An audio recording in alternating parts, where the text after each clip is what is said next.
A very warm good morning to all of viewers today. We are here in order to discuss some words and phrases that is quite frequently used in IELTS essay. And to enlighten us through the journey, we have Abraham Verghese, who was working as a barrister in London and had been there in the UK for about 45 years. So welcome to the session, sir. Thank you very much, Elizabeth. It's lovely to be introduced by you. Very warm words indeed. And I thank you very much for the introduction. I'm now entirely in your hands. So, shall we start? Please do. Right. So, sir, could you tell me, what is it that comes to your mind when you hear the word euthanasia? What comes to my mind is the voluntary desire of a private individual to terminate his or her life because there is no further quality in life, and that is mainly due to illness or a terminal illness, and the person is actually suffering a considerable deal. This decision is certified by a highly qualified doctor to see if it is made mentally, when the person is mentally sound and is able to make a decision, and whether the decision is justifiable. There are only certain locations around the world where this is permitted. It is a very sad method of terminating one's life, but that's my personal view.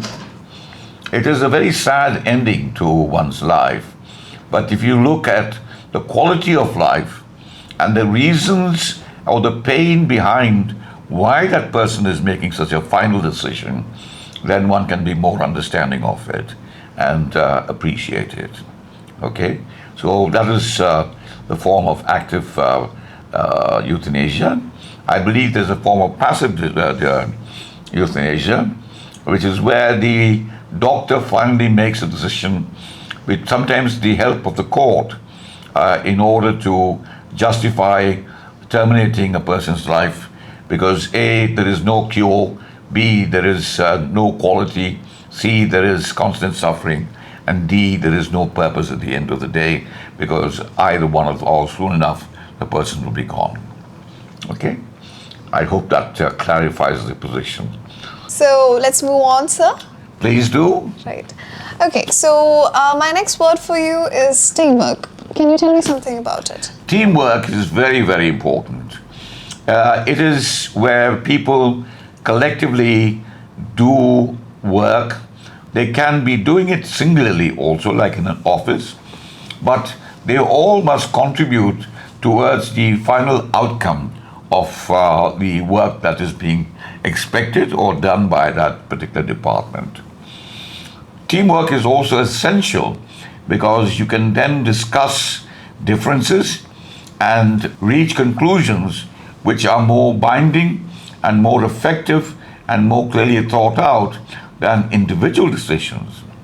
This is also probably one of the reasons why in many international institutions, teams are given section of the government, such as, for example, the Ministry of Foreign Affairs or the Finance Ministry or the Defense Ministry.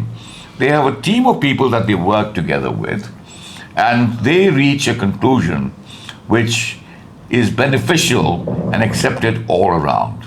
The idea is unanimity, the idea is consensus. Right. I have a very interesting phrase for you. Yes. Can you tell me, what do you mean by salad days? Yes, well, in one way, I suppose I could say my salad days are over, okay?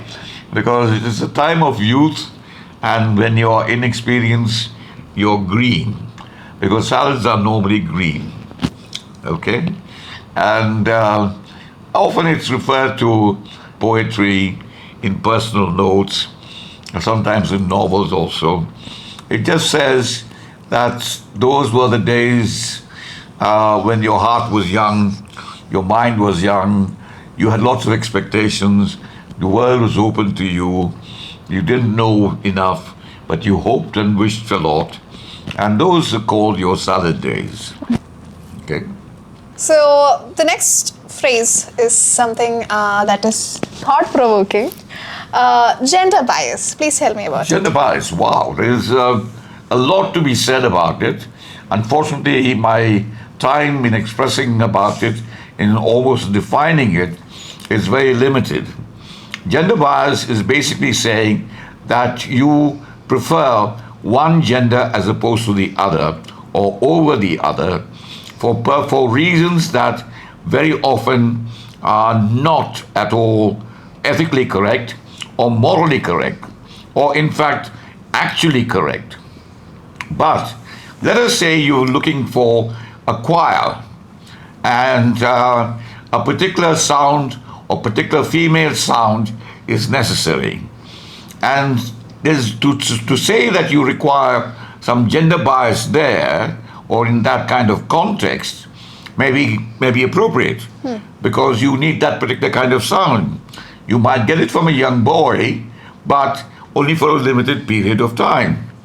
So gender bias is applicable in certain given situations, but if it is generally applied, it's morally incorrect, and I would say it is abhorrent.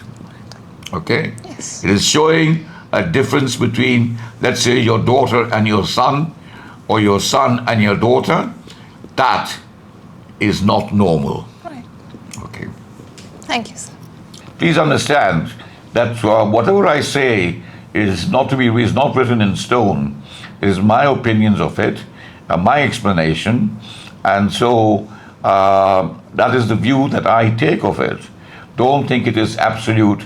You can find out on your own, but at least it will be a guidance, I hope, that you might use to seek your own information if and when so required.